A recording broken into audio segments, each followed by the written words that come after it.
Welcome to This Explainer.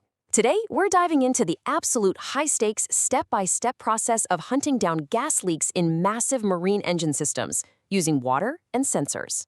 If you've ever wondered how engineers prevent catastrophic failures out on the open ocean, you are absolutely in the right place. See, when you're dealing with liquid gas fuels at sea, safety isn't just a priority, it's a total necessity. So we're going to look at exactly how marine engineers act like high-tech detectives to find and isolate microscopic leaks. Let's take a quick look at our agenda for today. First up, the double wall defense. Second, preparing for the test. Third, the oxygen sensor method. Fourth, pinpointing the leak location. And finally, number 5, the water bubble test. All right, let's jump right into section 1, the double wall defense, the engine's quarantine zone. Okay, take a look at this outer pipe ventilation system. It relies on a super clever protective double wall pipe design. So the inner pipe is what holds the highly pressurized, dangerous fuel. But surrounding that inner pipe is an outer pipe acting as a ventilated testing ground. Basically, dry air is constantly getting pulled through this outer space by a suction fan. Why? Well, if that inner pipe springs a leak, the escaping gas gets swept right up in this airflow, where hydrocarbon sensors are continuously monitoring the situation. It's like a giant quarantine zone for fuel. Now, the really crucial part is how this system reacts. It measures the presence of gas using something called LEL, which stands for lower explosion level. If those automated sensors detect that the ventilation air has hit 30% LEL, boom, an alarm sounds. But if it climbs to that critical 60% LEL threshold, the safety system instantly triggers an automatic shutdown of the secondary fuel operation. The system has done its job to stop a disaster. But now our job as the investigator actually begins. We know there's a leak somewhere, but we don't know exactly where. Moving right along to section 2, preparing for the test, pressurizing the system with nitrogen. Obviously, we can't safely test the system while it's full of live, flammable fuel. That's a recipe for disaster. So, to find the exact location of the leak, we first purge the system and then pressurize it with inert nitrogen. It's a perfectly safe testing alternative. But notice how the required test pressure strictly varies depending on the exact machinery you're working on. If you've got an MEGI engine, you pressurize it up to 9 bar. But an MEGIE engine, that requires a higher pressure of 11.5 bar. This basically replicates the normal operational pressure, literally forcing that inert nitrogen out through whatever tiny fracture or loose seal triggered the alarm in the first place. Which brings us to section 3, the oxygen sensor method, diluting the atmosphere to find the culprit. I want you to lock this vital number into your brain right now. 21%. As you probably know, standard atmospheric air is roughly 21% oxygen. Well, when nitrogen escapes from a leak inside that double-walled pipe system, it physically pushes the regular air out of the way.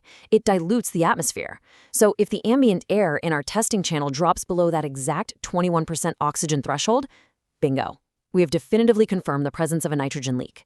To actually measure this, engineers use a very specific device, the portable gas detector, or O2 sensor, officially designated as tool number 09N71. Before doing any testing, this highly sensitive piece of equipment has to be carefully calibrated with a specific span gas, basically a known reference mixture. This ensures absolute accuracy, making the sensor act like our high-tech magnifying glass. The procedure itself is honestly pretty elegant in its simplicity. It's just a straightforward 3-step process. First, you locate and remove the gas leak detection cover on the specific component you're testing. Second, you insert the calibrated O2 sensor probe directly into the detection point. And third, you just watch the screen. If you see that number tick down from 21%, you are getting warmer. All right, section 4, pinpointing the leak location, isolating the exact source.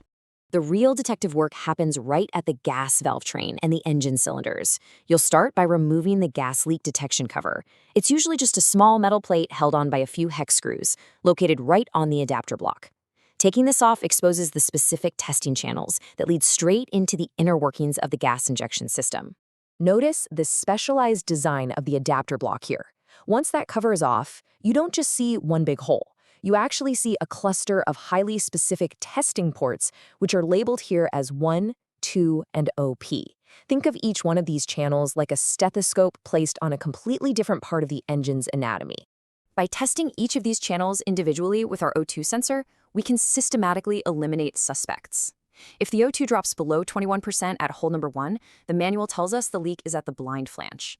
If the drop happens at hole number 2, the leak is coming from the rightmost end flange. And if we get a drop at the OP, or outer pipe hole, well then the gas control block itself is compromised. Once you check one cylinder, you just move systematically down the line, cylinder by cylinder, until you've completely mapped out every single vulnerability. But, there's a catch. When gas leaks, it always tends to travel along the path of least resistance, right? And that can cause backflow from downstream sections, which might totally contaminate your readings. To stop this from happening, technicians use these highly specialized NBR rubber plugs. That stands for nitrile butadiene rubber, which is known for its extreme resistance to oils and gases. They come with either a spherical tip or an obtuse tip, depending on the exact geometry of the channel you're working with. Using a handle, you physically push these plugs all the way down to the bottom of the adjacent detection lines. This temporarily blocks the channel, stops the backflow dead in its tracks, and guarantees that the reading your O2 sensor picks up is coming exclusively from the exact spot you're testing. Which leads us to our final step, Section 5, the water bubble test, the reliable analog alternative. Okay, let's dive into this analog method because it's genuinely brilliant. You take a specialized detection tube, which is essentially just a long, hollow probe, and you attach it to the exact same testing ports on the adapter block we just looked at. But instead of connecting the other end to a fancy digital sensor, you simply submerge it into a container of normal, everyday water. Yep, after all those multi-million-dollar sensor systems, we are literally back to a cup of water. This quote, taken straight from the engineering manual, perfectly encapsulates the method. The manual tells us to look for bobbles, and yes, that is exactly how they spelled it. If the system is pressurized with nitrogen and there is a leak, that gas is going to travel down the tube and physically bubble out into the water. It is a foolproof, highly visual, and immediate confirmation of a breach.